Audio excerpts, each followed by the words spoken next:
20% of the total amount of the implementation of the flood control projects, but it's a little outstanding, as sabi ng ating presidente, that 20% of the total budgets that have been allocated for flood control napunta po doon sa 15.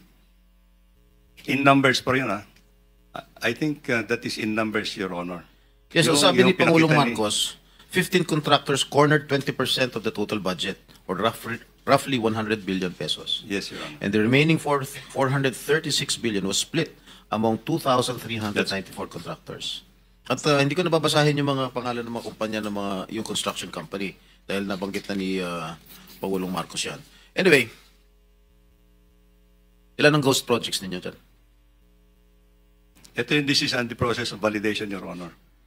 This is But you still believe that there are ghost projects there? Or I there think so, were Your ghost Honor. projects? In all confidence, Your Honor, I think so. You think so? Yes. Saan yan? Well, as I said, as I mentioned in my statement, there are district offices that we are trying to continue the validation of some of the projects, Your Honor. Let me just point out, Your Honor, that many of these projects, also many of the other projects that I have mentioned, some of these projects were also implemented in 2021, 2021, 2022. Sige. Kailan nyo pa nalaman na may mga ghost projects? Since you assumed office, Mr. Secretary? Or just lately? Just lately, Your Honor, and unfortunately. So ibig sabihin, when did you assume as Secretary? When President Marcos appointed you in Yes, Your 2022? Honor. Yes, All right. Your Honor. So you believe in 2022, 2023, 2024, walang ghost project? Well, Your Honor, at the central office, we are relying actually on our project monitoring information that comes to us actually, unless it's going to be validated actually and filled. So you said siguro merong mga ghost projects. Who informed you na merong mga ghost projects? Well, there are already informations that are coming up. Yes. Your Honor. Who in particular informed you that there are There are ghost people in the projects? department actually that are. And how do they know that na merong mga ghost projects? Well, there are people actually who can actually certify, Your Honor, and these are the projects that we are now intensively validating actually.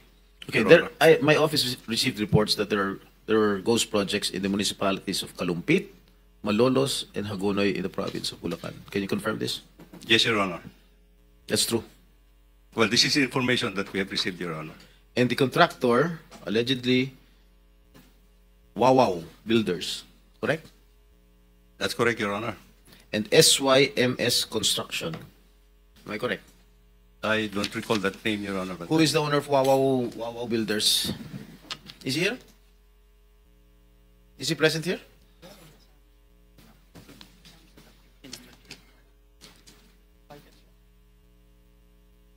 Senator Jinggoy was invited but walang reply as of now. May I know who is the legitimate owner of this construction company? Mark Alan Arevalo. Alan Arevalo. All right. I think the committee already will issue a subpoena. All right. So, sa aking palagay, itong mga ghost projects na nabulgar na ngayon, siguro inaayos na nila. Tama? Para hindi malata na ghost. And I don't think that they will have that capability anymore, Your Honor, because I think if these were ghost projects in the first place, they would not have delivered the time actually to do anything at this point in time. The records will show that if there is no project at all that was implemented, and payment has been made, then it's on. Tapos na, nasunog na yung pera natin. That's actually. All right. Magkano ang in-award dito sa sa Wawaw? Wawaw Builders. I don't have the figure right now, Mr. Chair, but I think it's predominantly. No. Meron mga figures dyan. Huwag niyo ako lulukuhin dito. Yeah. Labas niyo kung magkano yung in-award nito sa Wawaw Builders. Mga ghost projects. We'll wait for it.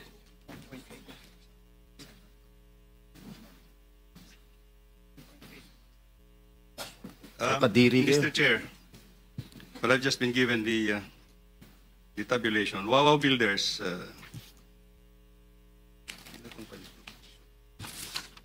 Wawaw Builders. The number of projects, the total projects, total cost of the projects that have been implemented is 9 billion. 9 million or 9 billion? 9 billion all over the country, Mr. Chair.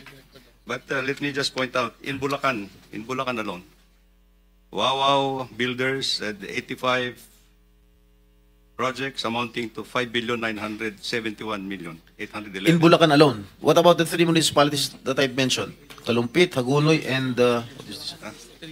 Malolos.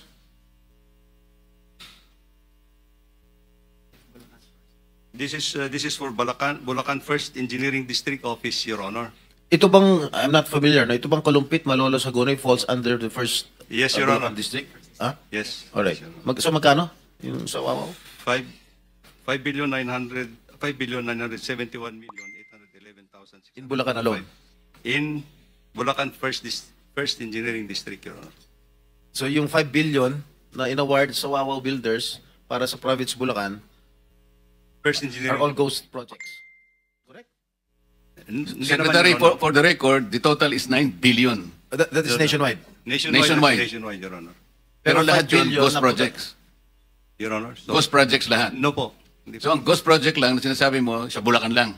There seems to be some ghost projects actually as reported, Your Honor. Are you investigating this right Yes, now? Your Honor. We're investigating it. What is the status of your investigation? They will be coming up with their financial and physical report in 1 week's time, Your Honor, to my office.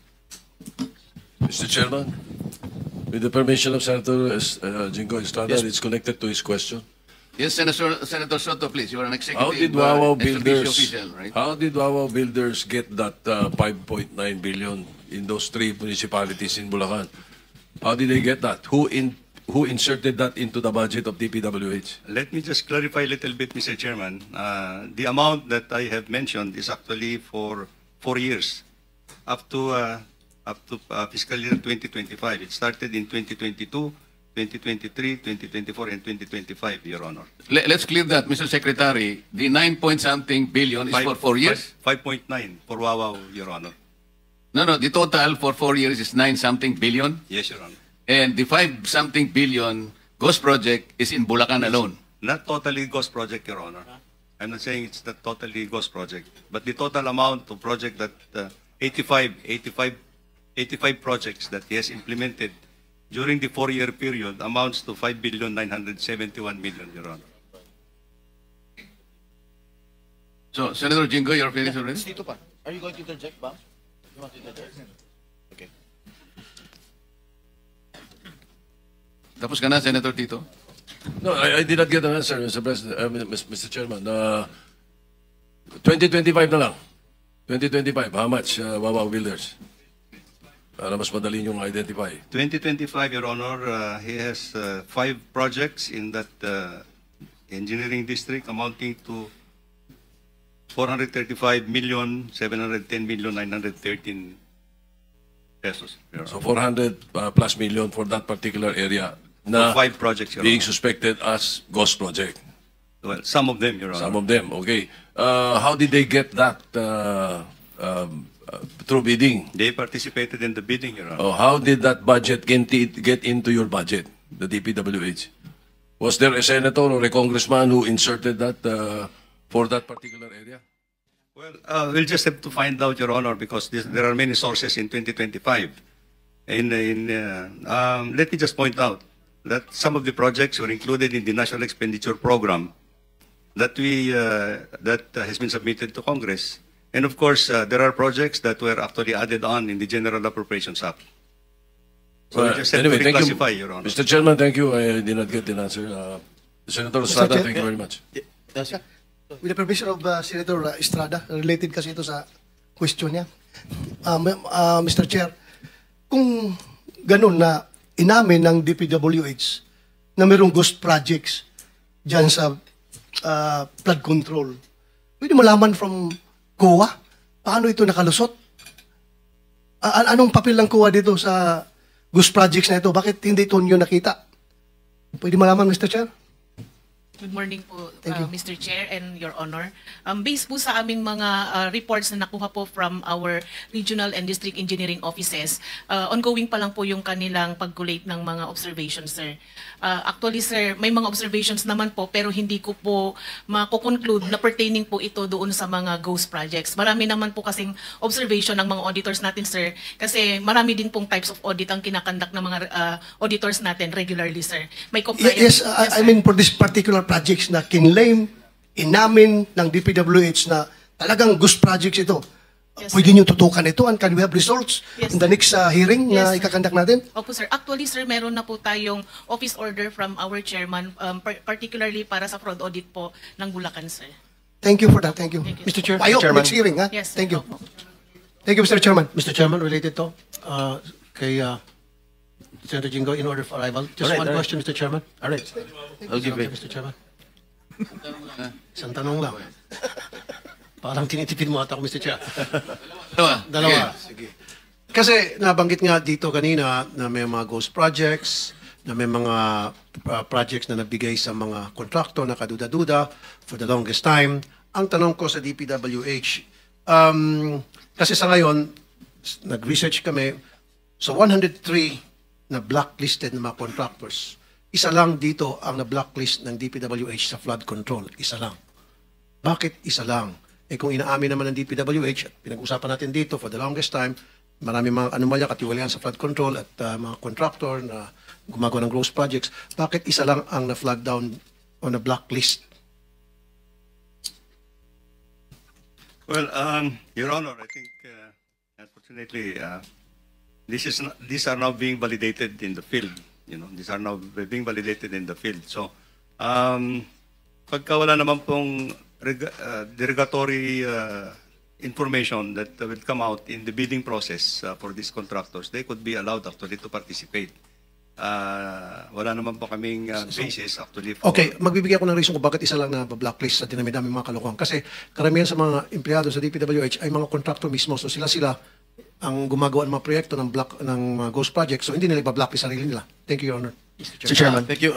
Mr. Chair, Mr. Secretary, doon sa 5-point-something billion, most of these are ghost projects, as you have admitted already.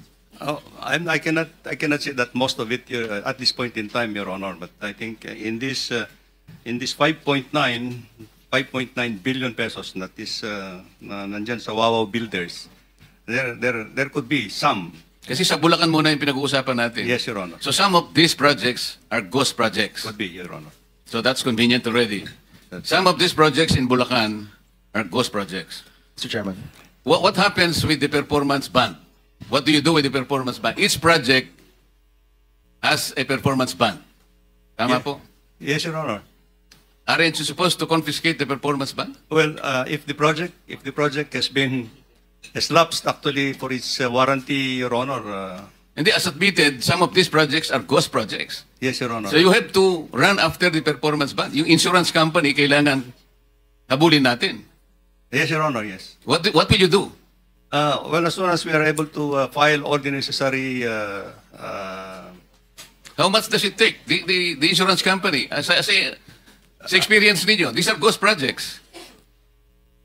As soon as we are able to finally come up with the documentation, Your Honor, then I think. Okay, for the record, Yes. kapag nakita natin na ghost projects, you will run after Absolutely, Your the Honor. performance bonds Absolutely, yes, posted Your Honor. by this contractor. Yes, Your Honor. And to the question of Senator Bato, Madam Coa, ano bang ginawa ninyo? Most of these projects have been established, admitted as ghost projects. Bakit hindi kayo makapagsalita, makapag-report? Ghost pala. Bakit lumusot sa inyo?